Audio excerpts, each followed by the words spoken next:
तो देखो बेटा, आव्यूह किसे कहते हैं पहले ये सब समझाएं। आव्यूह होता क्या है? सबसे पहले आव्यूह इसे इंग्लिश में मैट्रिक्स कहते हैं। क्या कहते हैं? मैट्रिक्स।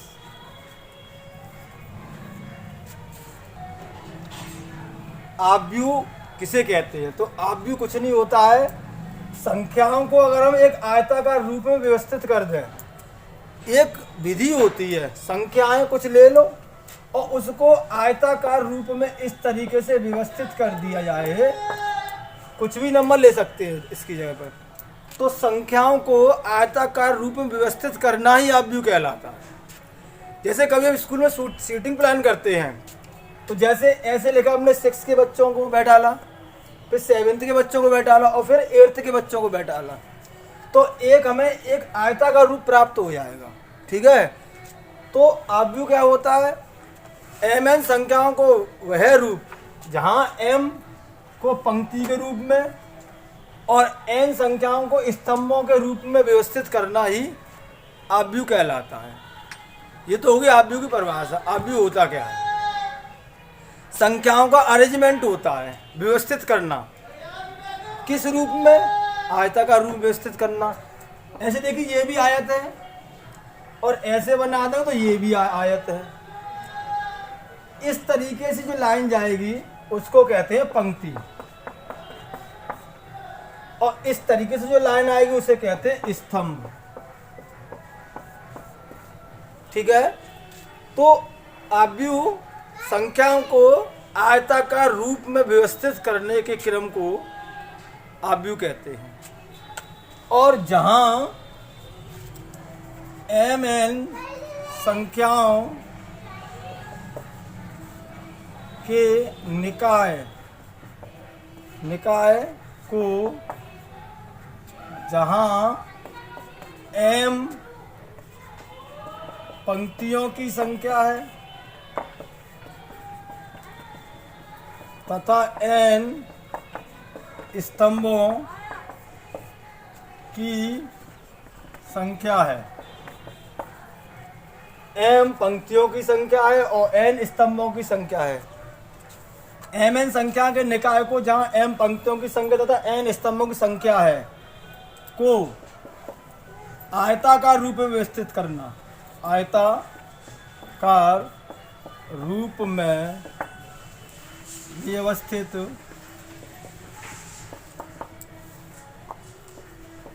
करने से प्राप्त आकृति आव्यूह कहलाती है। आव्यूह कहलाती है। तो ये समझ में आ गया आव्यूह क्या होता है। संख्या को व्यवस्थित करना है आयताकार सारणी के रूप में, जहां m पंक्तियों की संख्या है और n स्तंभों की संख्या है। ठीक है, ये वर्णमाला आव्यूह को अंग्रेजी की वर्णमाला के capital letter A, B, C, D and so on से प्रदर्शित करते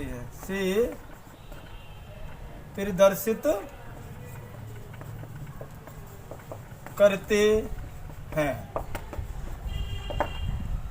अंग्रेजी के वर्णमाला के बड़े अक्षर A, B, C, D से प्रदर्शित करते हैं, और जिन संख्याओं से यह आव्यूह बनाया जाता है उन संख्याओं को इस आव्यूह के अवयव कहते हैं, elements of this matrix. Suppose that कि हमने यहाँ पर एक आव्यूह बना लिया, तो जो ये लेटरों को यूज किया गया, इन नंबरों को ही इस आव्यूह के अवयव बोले जाते, एलिमेंट।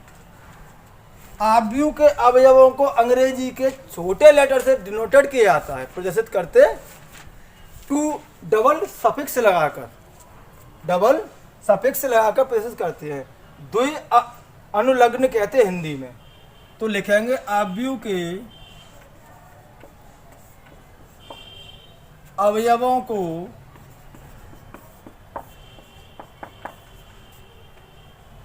अंग्रेजी वर्णमाला के छोटे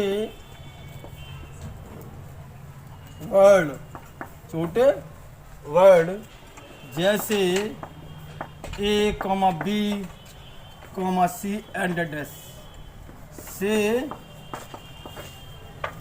A, B, C पर द्वि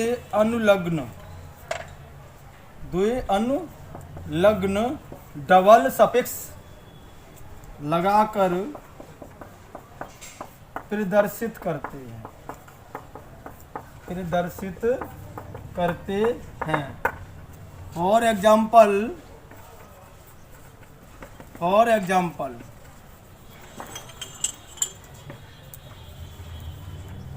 A, I, J, ये डबल सफिक्स हो गया, द्वि अनुलग्न। जहां आई है जो हमारी, जहां आई बराबर, आई पंक्तियों की संख्या को प्रदर्शित करता है, पंक्ति आई पंक्तियों की संख्या को प्रदर्शित करता है, तथा जे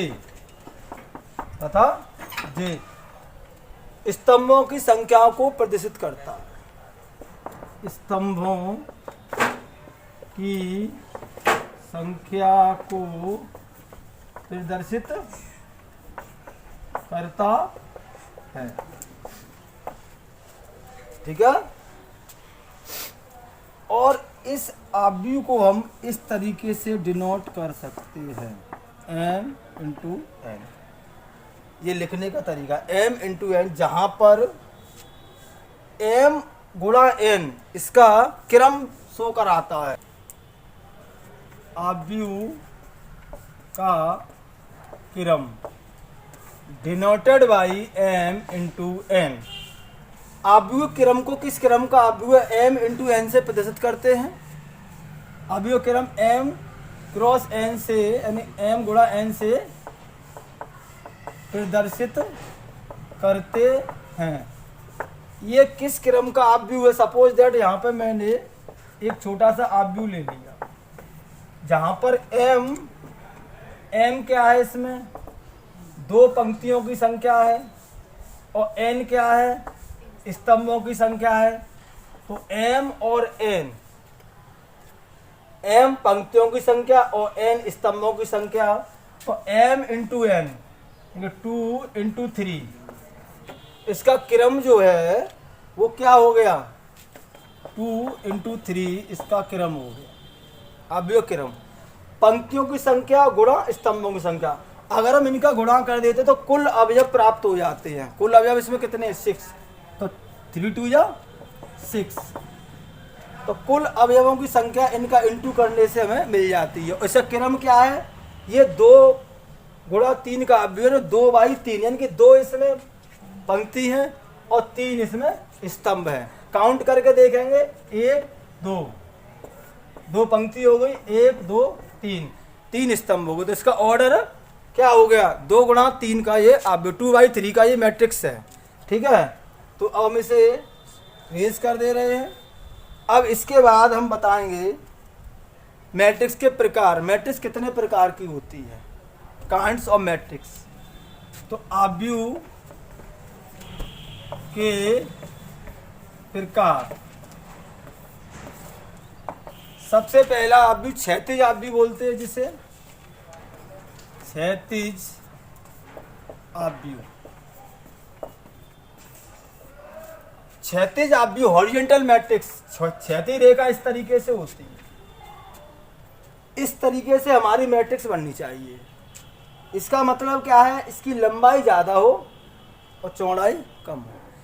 ऐसा कब होगा, जब हमारी पंक्तियों की संख्या कम होगी स्तंभों की संख्या से, यानी कि स्तंभ हमारे ज़्यादा होने चाहिए। स्तंभ हमारे, देखिए ध्यान से, ये आप व्यू है, तो ये हमारी लेंथ इसकी सबसे ज़्यादा है, लंबाई में ज़्यादा है, और ये क्या है, क्षैतिज मतलब ऊर्ध्वाधर परपेंडिकुलर लाइन, ये कम है। देखो ध्यान से, ये जो आयत प्राप्त हुआ है इसकी लंबाई ज़्यादा है, चौड़ाई कम है, यानी ये क्षैतिज में है, क्षैतिज रूप है इसका। तो क्षैतिज आव्यूह किसे कहते हैं, एक ऐसा आव्यूह जिसमें स्तंभों की संख्या पंक्तियों की संख्या से ज़्यादा हो। स्तंभ ज़्यादा हो, पंक्ति कम हो, लंबाई ज़्यादा हो, चौड़ाई कम हो। चौड़ाई कब कम होगी, जब पंक्ति को शॉर्ट कर देंगे हम, पंक्ति कम कर देंगे और इसके जो स्तंभ उनको बढ़ा देंगे, तो हमें इस तरीके की सी आव्यूह प्राप्त हो जाएगी।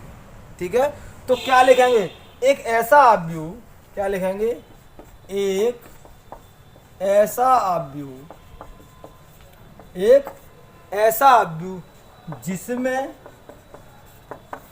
जिसमें पंक्तियों की संख्या स्तंभों की संख्या से कम होती है। एक ऐसा आव्यूह जिसमें पंक्तियों की संख्या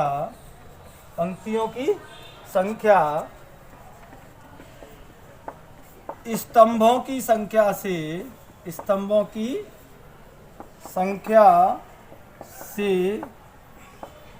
कम होती है, क्षैतिज आव्यूह कहलाता है। या इसका अपोजिट ही बोल सकते हैं, एक ऐसा आव्यूह जिसमें स्तंभों की संख्या पंक्तियों की संख्या से ज़्यादा हो। स्तंभों की संख्या पंक्तियों की संख्या से ज़्यादा हो, तो इस प्रकार का आव्यूह क्षैतिज आव्यूह कहलाता है, हॉरिजॉन्टल मैट्रिक्स कहते हैं इंग्लिश के। ठीक है, इसके बाद दूसरा टाइप जो आएगा हमारा ऊर्ध्वाधर आव्यूह। क्या, ऊर्ध्वाधर आव्यूह।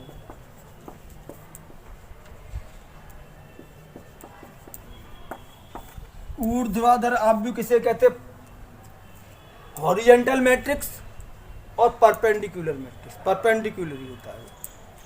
तो ऊर्ध्वाधर मैट्रिक्स किसे कहते हैं। अब इसका अपोजिट करो, ऊर्ध्वाधर होना चाहिए, ये इस तरीके से आव्यूह बनना चाहिए, इसी का अपोजिट हो जाएगा ये।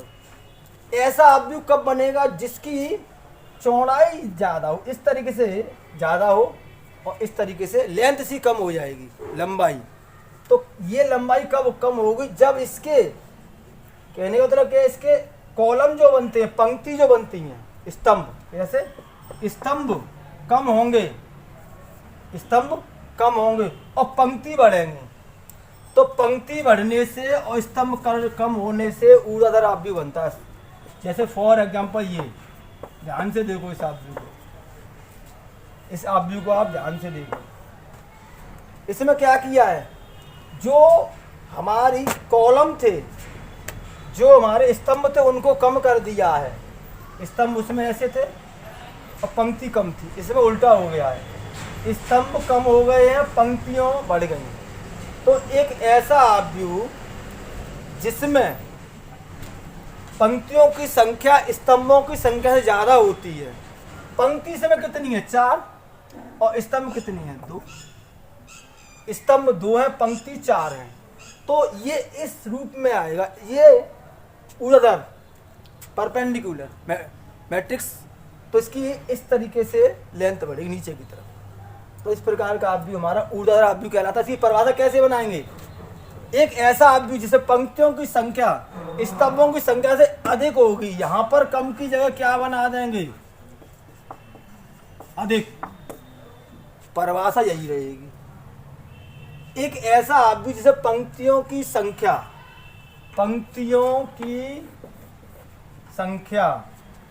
स्तंभों की संख्या से अधिक होती है, तो वो क्या कहलाता है, ऊर्ध्वाधर आव्यूह कहलाता है। ठीक है, तो परिभाषा समझ में आ गई होगी। उसमें अपोजिट इसके नाम से ही पता लग जाता है कि हमारा जो मैट्रिक्स है वो कैसा बनना चाहिए। क्षैतिज का मतलब हॉरिजेंटल बनना चाहिए इस टाइप से। जब ऐसे कब बनेगा, जब स्तंभ बढ़ेंगे तब ऐसे जाएगा और पंक्ति कम होंगी, तो इस शेप में आना चाहिए। ये ऊर्ध्वाधर परपेंडिकुलर कैसे आएगा, इस तरीके से परपेंडिकुलर आएगा। ये ऐसे कब बनेगा, जब पंक्ति बढ़ेंगी और स्तंभ घटेंगे तब बनेगा ऊर्ध्वाधर आव्यूह, हॉरिजेंटल मैट्रिक्स। और ये हो गया परपेंडिकुलर मैट्रिक्स। अब इसके बाद हम एक और मैट्रिक्स की बात करेंगे जिसे हम कहते हैं वर्ग आव्यूह। क्या कहते हैं, वर्ग आव्यूह। वर्ग आव्यूह एक ऐसा आव्यूह जिसमें पंक्ति और स्तंभों की संख्या बराबर होती है, वर्ग आव्यूह होता है। वर्ग स्क्वायर मैट्रिक्स, स्क्वायर मीन्स क्या होता है, सब भुजा बराबर होती है। तो इसमें पंक्ति और स्तंभ चल रहे हैं, तो एक ऐसा आव्यूह जिसमें पंक्ति और स्तंभ बराबर होते हैं वो क्या कहलाता है, वर्ग आव्यूह कहलाता। हिंदी लिख सकते हैं इसकी इसी प्रकार से। तो सपोज दैट ये हमारा वर्ग आव्यूह है और इसका क्रम क्या है, 2/2 का, क्योंकि इसके अंदर 2 ही पंक्ति हैं और 2 ही स्तंभ हैं। या 3/3 का भी इसमें बना सकते इस तरीके से, 3/3। तो नीचे भी इसमें बढ़ा लो। अब इसे ध्यान से देखो, 3 पंक्तियां और 3 स्तंभ है। एक ऐसा आव्यूह जिसमें पंक्ति और स्तंभों की संख्या बराबर होती है वो कहलाता हमारा वर्ग आव्यूह, स्क्वायर मैट्रिक्स। समझ में आ गया। चलिए अब हम कुछ टॉपिक इसमें और हैं उसे पढ़ाएंगे, उसके बाद एक्सरसाइज स्टार्ट करेंगे। एक्सरसाइज एक बार में ही कंप्लीट हो जाएगी। उसके बाद पंक्ति आव्यूह के बारे में पढ़ेंगे। पंक्ति आव्यूह, पंक्ति आव्यूह, इसके बाद स्तंभ आव्यूह, पंक्ति आव्यूह, इसके बाद स्तंभ आव्यूह, इसके बाद शून्य आव्यूह, रिक्त मैट्रिक्स शून्य आव्यूह लिख लो इसकी जगह पर। अब शून्य आव्यूह, उसके बाद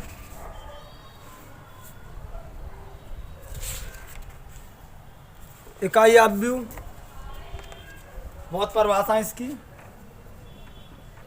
इकाई आव्यूह, इसके बाद मुख्य विकर्ण, विकर्ण, विकर्ण आव्यूह, आदेश आव्यूह, बहुत सी चीज़ है, बहुत सी डिफाइन है।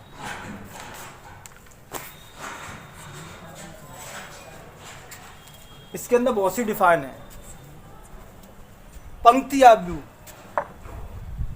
एक ऐसा आव्यूह जिसमें केवल एक पंक्ति होती है, पंक्ति आव्यूह कहलाता है। इसके नाम से जानते से रो मैट्रिक्स इंग्लिश में कहते हैं। पंक्ति केवल एक पंक्ति हो बस,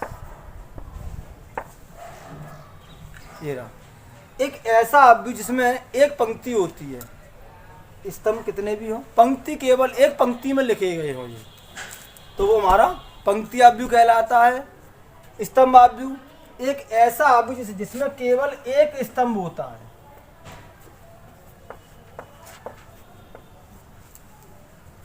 तो एक ऐसा आव्यूह जिसमें केवल एक पंक्ति होती है, ठीक है, उसे पंक्ति आव्यूह कहते हैं।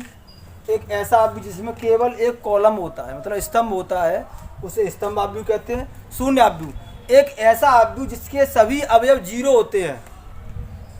एक ऐसा आव्यूह जिसके all elements are 0 is called null matrix, यानी कि शून्य आव्यूह कहते हैं। एक ऐसा आव्यूह जिसके सभी अवयव 0 होते हैं, ऑल एलिमेंट्स आर 0, तो इसे हम क्या कहते हैं, शून्य आव्यूह कहते हैं। इकाई आव्यूह एक ऐसा आव्यूह, इकाई आव्यूह को हम यूनिट मैट्रिक्स के नाम से जानते हैं, यूनिट मैट्रिक्स के नाम से जानते हैं। तो एक ऐसा आव्यूह जिसके मुख्य विकर्ण के सभी अवयव, एक ऐसा आव्यूह जिसके मुख्य विकर्ण हमारा ये वाला होता है, इस तरीके से जो एलिमेंट लिखोगे। एक ऐसा आव्यूह जिसके मुख्य विकर्ण के सभी अवयव एक होते हों, इकाई आव्यूह कहलाता। बाकी एलिमेंट हमारे जीरो होते हैं, इसको हम कहते हैं यूनिट मैट्रिक्स, इकाई आव्यूह। एक ऐसा आव्यूह जिसके मुख्य विकर्ण के सभी अवयव 1 1 होते हैं, बाकी एलिमेंट जीरो होते हैं, इस प्रकार की मैट्रिक्स को हम इकाई आव्यूह कहते हैं। एक बार हम क्वेश्चन को सॉल्व कर देंगे। आव्यूह, जैसे हमें ये क्वेश्चन में एक आव्यूह लिखा है,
ये क्वेश्चन दिखाई दे रहा है, इसमें जो पूछ रहा है उसे ध्यान से देखेंगे। सबसे पहला काम, आव्यूह जो दिया है ये, इसमें पूछा कितनी पंक्तियां हैं, तो 1 2 3 पंक्तियों की संख्या हो गई 3, तो ये इसका हो गया आंसर।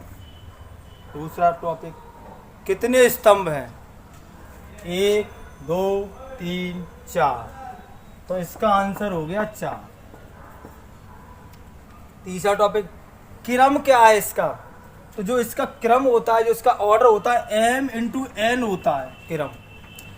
और यहाँ मैंने बताया था m क्या होता है, पंक्तियों की संख्या होती है, और n क्या होता है, स्तंभों की संख्या, और उसका गुणा होता है। फिर तो किस क्रम का आव्यूह है ये, इसका क्रम बताना है। तो 3/4, 1 2 3 4, 3/4 का ये आव्यूह है, क्योंकि इसके अंदर 3 पंक्ति है और 4 स्तंभ है। और कितने एलिमेंट है, तो मैंने तो इनका गुणा कर दो, 4 3 12। इसमें अवयवों की संख्या जो होगी, एलिमेंट जिसके होंगे वो 12 होंगे, गिन लो। 3 3 3 3 3 6 3 9 3 12। तो ये पहला क्वेश्चन इस तरीके से पूछा है उसने, बहुत ही सरल क्वेश्चन है। कुछ नहीं पूछा उसने, क्या पूछा है, पंक्ति कितनी है देखकर बता दो, स्तंभ कितने हैं देख लो, कितने स्तंभ है, 4 है। क्रम बताया था m इंटू n, पंक्ति संख्या, और स्तंभों की संख्या का जो गुणा होता है वो जिस रूप में लिखाया जाता है, गुणा के रूप में लिखाते हैं, तो उसका क्या कहलाता है, ऑर्डर कहलाता है क्रम। इसका 3/3 का आव्यूह है, 4/4 का आव्यूह है। और कितने एलिमेंट है, काउंटिंग कर लो या फिर इसका मल्टीप्लाई करके डायरेक्ट आंसर लिख दो, ठीक है। तो ये चीज़ समझ में आ गई होगी। कोटि और ऑर्डर सेम होता है, कोई डिफरेंट नहीं होता है। अब इसके बाद हम एक और क्वेश्चन ले लेते हैं, सेकंड वाला। इसका सेकंड क्वेश्चन देखते हैं, सर क्या कह रहा है सेकंड क्वेश्चन। सेकंड क्वेश्चन बड़ी ध्यान से देखें, अच्छा क्वेश्चन है ये भी। आव्यूह लिखा है उसने, आव्यूह ए। हमने बताया था आव्यूह को कैपिटल लेटर से शो कराते हैं और इसके एलिमेंटों को छोटे लेटर से, स्मॉल वर्णमाला के, अंग्रेजी वर्णमाला के स्मॉल लेटर शो करा, छोटे अक्षर से। तो यहाँ पर इसका ये सिंबल होता है, जो क्योंकि इसे आयताकार रूप में लिखा जाता है, ठीक है। तो इसका सिंबल भी हमने ले लिया। अब इसके एलिमेंट लिख लो। आप सब बच्चे ध्यान से देखेंगे और समझेंगे क्या कह रहा है क्वेश्चन।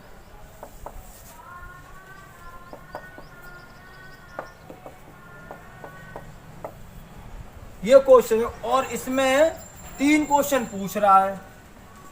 एक आव्यूह की कोटि पूछ रहा है, कोटि, दूसरे में पूछ रहा अवयवों की संख्या,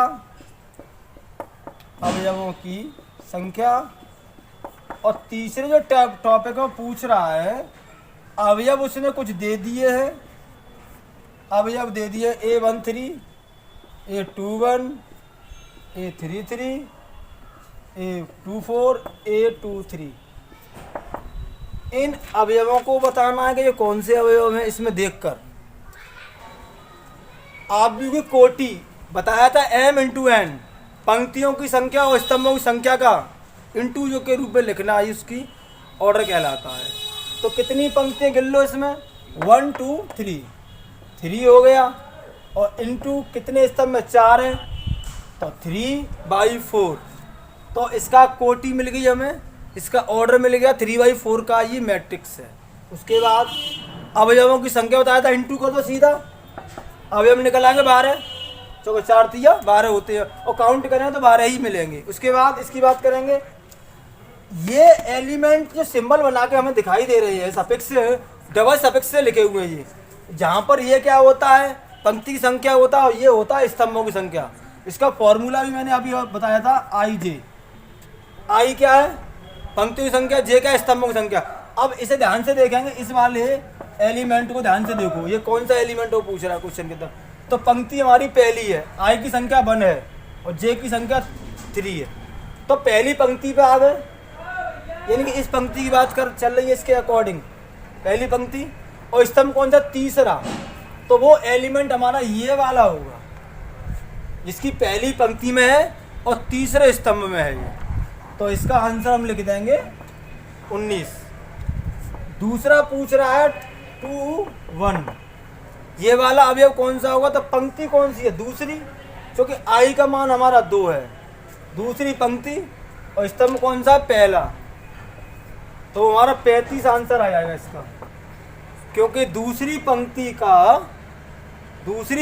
का पहले स्तंभ का एलिमेंट है ये। उसके बाद 3 3 ले लेंगे, 3 3, तीसरी पंक्ति तीसरा स्तंभ, तीसरी पंक्ति और तीसरा स्तंभ, ये होगा पंक्ति तीसरी स्तंभ भी तीसरा, तो ये हो जाएगा -5। ठीक है।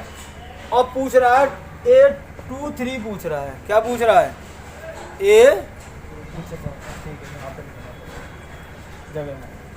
A33 बताया था मैंने अभी, तीसरी पंक्ति तीसरा स्तंभ, तीसरी पंक्ति तीसरा स्तंभ, -5 हो गया। इसके बाद ये वाला एलिमेंट लेंगे, ये वाला A23, इसका मतलब क्या है, दूसरी पंक्ति होगी हमारी और तीसरा स्तंभ होगा, दूसरी पंक्ति तीसरा स्तंभ, 5/2, 2 और 4 और रह गए, इसे भी लिख लो, 2 और 4, दूसरी पंक्ति चौथा स्तंभ, पंक्ति की संख्या 2, स्तंभ की संख्या 4, तो ये 12 हो जाएगा। दूसरी -5, ये रहे, तीसरी पंक्ति तीसरा स्तंभ, 1 2 3, तीसरी पंक्ति 1 2 3, तीसरा स्तंभ, ये वाला एलिमेंट होगा। पंक्ति तीसरी पंक्ति पे पहुंचेंगे पहले तो, और तीसरा कॉलम कौन सा उसमें पहुंचेंगे, पहले जो नंबर लेगा उसके हिसाब से इसमें चलते हैं। सपोज इसे ले लो, ये वाला 2 4 ही ले लो, चलो पंक्ति हमारी दूसरी है तो दूसरी पंक्ति पे खड़े हो जाइए, स्तंभ कौन सा, चौथा, तो चौथे स्तंभ पहुंचिए, 1 2 3 4, ये है एलिमेंट जो क्वेश्चन में पूछ रहा है। ठीक है। अब इसके बाद हम ये चीज तो हमें आज समझ में आ गई। एक टाइप का क्वेश्चन और पूछने आता है, इसे मैं रेज कर दे रहा हूँ। अब देख क्वेश्चन में पूछ क्या रहा है, सुनो बेटा ध्यान से।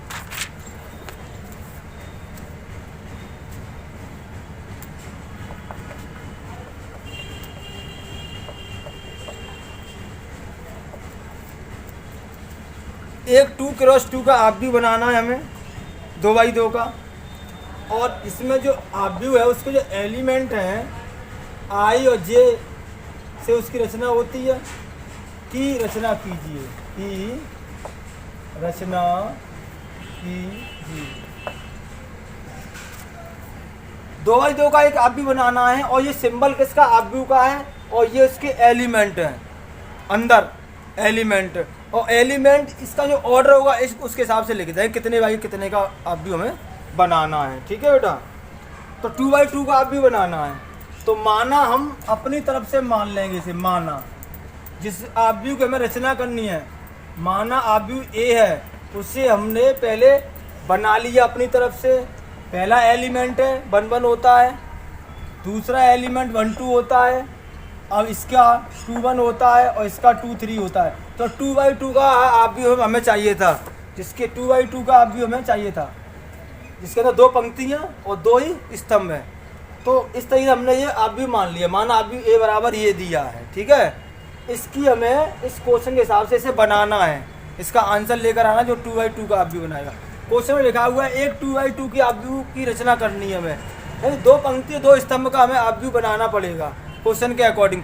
तो पता नहीं है इसलिए हमने आव्यूह की रचना अपनी तरफ से कर ली है। माना हमारा आव्यूह ये है और इसके अंदर अगर हम A11 A12 A21 A23 रख देंगे तो हमें हमारा आंसर मिल जाएगा। और क्वेश्चन में क्या कह रहा है, किसका यूज करेंगे, देखिए फर्स्ट क्वेश्चन है हमारा, ध्यान से देखेंगे सभी बच्चे।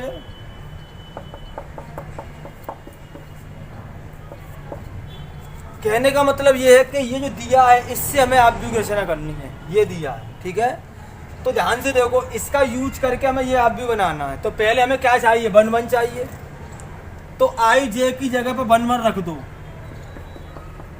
जहां पर आई जे दिया है वहां पर 1 1 रख दो।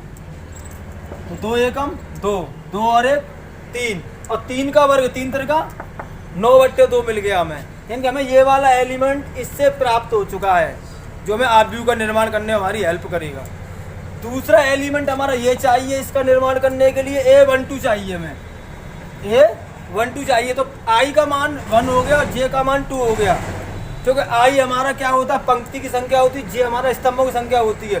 तो जहाँ पर I है फॉर्मूले में, ये हमारा फॉर्मूला है, इससे हमें निकालना पड़ेगा। यहाँ पे I है, शायद 1 मिनट I है, ठीक है, ये एलिमेंट हमें चाहिए। तो आई कितना इसमें 1, तो आई के प्लेस पर रख दो 1 और जे के प्लेस पर रख दो कितना 2 रख दो जे के स्थान पर। आई का मान 1 जे का मान 2, आई का मान 1 जे का मान 2 और सॉल्व कर दो इसे, 2 दूनी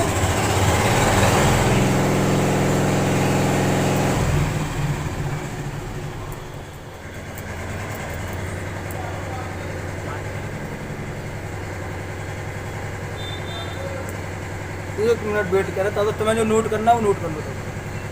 ये ट्रैक्टर चला जाए तब पढ़ाओगे, नोट करो जल्दी, तब लिखोगे नहीं, कसी तो लिख लो तब हैं। 8 मिनट हो जाएगी। तो यहाँ पर कितना था 2 3 था, वो 2 2 था। ठीक है, मैट्रिक्स में ये सही हो गया। अब देखिए आगे, अब ये मुझे चाहिए अभी। अब तो आई का मान कितना है 1, जे का मान कितना है 2, इसमें रख दो। आई का मान 1, जे का मान 2, 2 2 जा 4 और 1 5 और 5 का स्क्वायर हो गया। अब हमें कौन सा चाहिए, ये वाला, इस एलिमेंट को निकालेंगे। A21 बराबर, तो आई का मान कितना है 1, जे का मान कितना है 2, इसमें रख दो। आई के प्लेस पे रखो 2 और जे के प्लेस पे रखो 1, 2 एकम 2 और 2 2 कितना हो गया 4 और 4 का वर्ग 4 चौक 16 और 2 से काट दो 8 आ गया। ये चाहिए A22 चाहिए हमें। तो आई का मान कितना है 2, जे का मान भी 2, 2 दूनी 4 और 2 6 और 6 का वर्ग 36 बट्टे 2, तो ये काट के आ गया 18। तो जो हमें आव्यूह बनाना था ये वाला, ये हमारा आव्यूह बन जाएगा। अब तो आंसर में लिख देंगे अब A बराबर 1 1 कितना है हमारा, देखो इसमें 1 1 कितना है 9/2, तो यहाँ पे लिख दो अब 1 2 कितना आया 25/2। अब 2 1 कितना आया 8 और 2 2 कितना आया 18। इसी आव्यूह का निर्माण करना था। हो गया, ठीक है। चलिए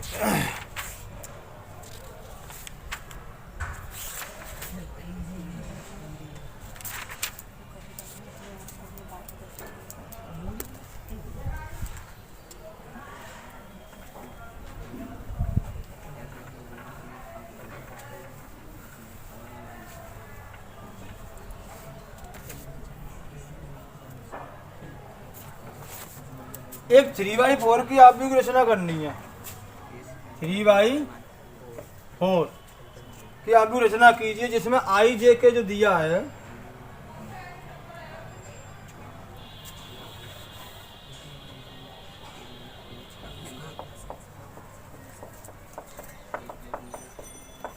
इसकी रचना करनी है। 3 क्या हो गया 3/4 का एक आव्यूह बनाना है हमें, और क्वेश्चन दिया है उसे समझेंगे। आई और जे कितना दिया है, आई जे का मान दिया 2i - j। बढ़िया रे, लास्ट टॉपिक देख लो, यहीं पे एंड कर देंगे। अभी देखो ध्यान से, 2i - j जो क्वेश्चन आ गया, इससे हमें 3/3 की आव्यूह की रचना करनी है। तो माना आव्यूह ए बराबर, ये मान लो आव्यूह अपनी तरफ से 3/4 का आव्यूह बना लो। तो 1 1 1 2 1 3 और 1 4। नीचे वाली लाइन पाएंगे वो 2 1 2 2 2 3 और 2 4 3 1 3 2 3 3 और 3 4। ये हमने आव्यूह बना ली, माना आव्यूह ये बना लिया अपनी तरफ। अब इससे ये आव्यूह हमें निकालना। तो पहले क्या निकालेंगे, a11 a11। तो i का मान 1 और j का मान 1। 2 एकम 2, 2 में से 1 गया तो 1 आया, यानी इसका मान 1 है। तो यहाँ पर रख देंगे इसे जब आव्यूह बनाएंगे तब। दूसरा कितना है 1 2, इसे निकालेंगे। तो i का मान 1 और j का मान 2, कितना आएगा 0। अब तीसरा क्या है 1 3 निकालेंगे। तो यहाँ पर रखेंगे 1 और यहाँ रखेंगे 3। तो 2 एकम 2 और 3 में से 2 गया तो माइनस का 1 आएगा। फिर बनाए किसका 1 4, क्या बनाएंगे। तो i का मान रख दो 1 और j का मान रख दो 4। तो आंसर आएगा हमारा 2। कितने एलिमेंट निकाले हमने 4। इसी प्रकार से हमें इसके एलिमेंट बनाने हैं। तो 2 1 बनाएंगे पहले। 2 1 कितना निकलेगा, i का मान कितना 2 और j का मान 1। तो इसे सॉल्व कर दो, कितना आएगा 3। 2 3 4 में से गया 3 बचा। अब निकालना ये वाला 2 2। तो i का मान कितना 2 और j का मान भी 2 है। तो 2 2 जा 4, 4 में 2 गया कितना आएगा 0। 2 2 या 4 सॉरी 2 आएगा। 2 2 या 4 2 घट गए 2 आया।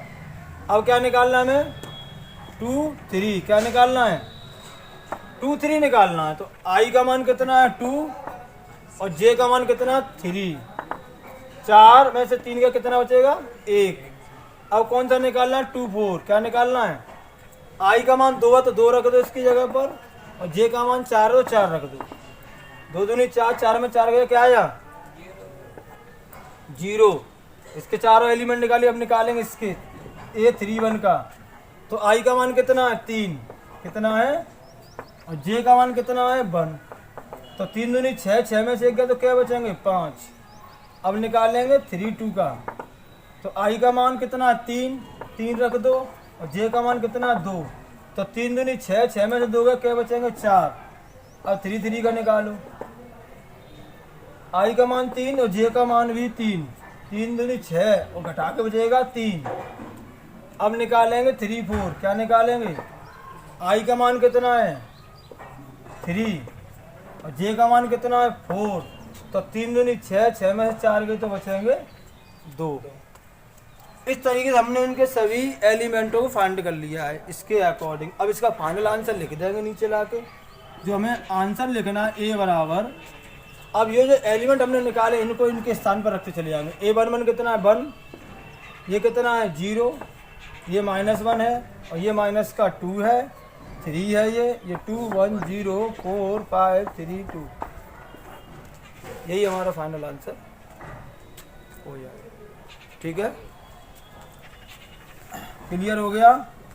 इनके प्लेस पर रख सकते हैं, यहीं पर डायरेक्ट कैसे देखिए आंसर डालें। देखिए A11 कितना 1, यहाँ लिख दो 1, यहाँ लिख दो 0, यहाँ लिख दो -1, यहाँ लिख दो -2, यहाँ लिख दो 3, यहाँ 2, यहाँ 1, यहाँ 0, यहाँ पर 5 4 3 एंड 2। यही तो मैट्रिक्स बनानी थी हमें। इसके अकॉर्डिंग आईजे के मान रखते चले जाते हैं और एलिमेंट्स हमारे पास आते चले जाते हैं, वो इसमें रख देते हैं और इस तरीके से हमारे ये व्यू की रचना हो जाती है, जिसकी क्वेश्चन में रचना करवा रहा है। क्लियर हो गया, इसे रेज कर दें। हैं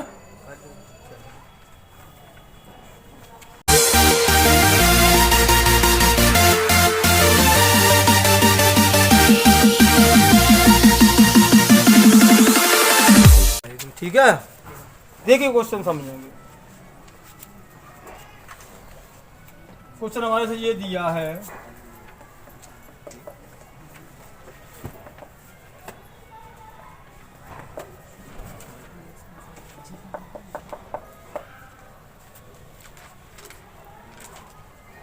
समझो बेटा इसे।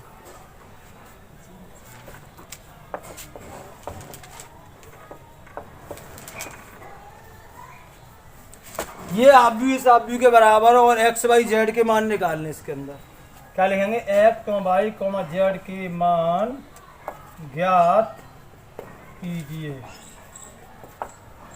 एक्स वाई जेड के मान निकालेंगे। ठीक है, तो जब ये दोनों बराबर हैं तो ये इसके बराबर होगा, ये इसके बराबर होगा, और ये इसके बराबर होगा, ये इसके बराबर होगा। दोनों आव्यूहों को समान करने पर, तो दोनों आव्यूहों की तुलना करने पर, या इनके संगत अवयव बराबर रखने पर कुछ भी लिख सकते हैं। तो क्या लिखेंगे, सॉल्व करेंगे तो दोनों आव्यूहों को समानित क्या करने, दोनों आव्यूहों को समान करने जा रहे हैं हम। तो 2x प्लस वाई बराबर कितना हो गया, 10। समीकरण पहला आया। x माइनस वाई कितना दिया, -1। समीकरण दूसरा आया। x माइनस जेड कितना दिया है, 2। समीकरण तीसरा निकला।